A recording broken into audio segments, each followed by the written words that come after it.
یعنې دلته خو زموږ ټولنه دوه درې بخشه ده. یو عام خلک دي، هغه خلک دي پر دغه یو علما دي او یو هم تجاران ورونه دي.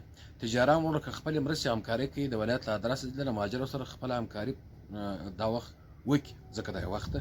پر علماو موږ غږ دا دی چې په خپلو خطبو کې د مهاجرو مظلومیت د هغوی اړتیاوې له مذهبي پلوه خپلې ټولنې ته وښیي او ټولنه دې ته اماده کړي چې له دغو سره خپله همکاري وکړي په هره برخه کې. بل عام خلک دي، عام هیوادوال دي.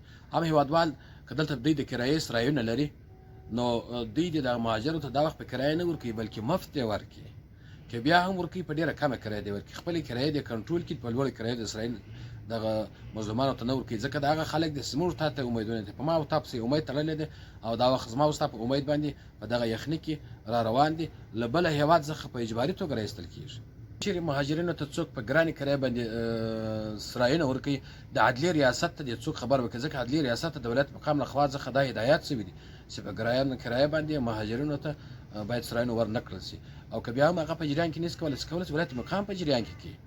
دلته دا کوم ناجایزه روانه ده په کرایه باندې چې پخوا به 15,000 روپۍ دا خو په 10,000 کرایه باندې مهاجر ته سرای ورکول کېږي.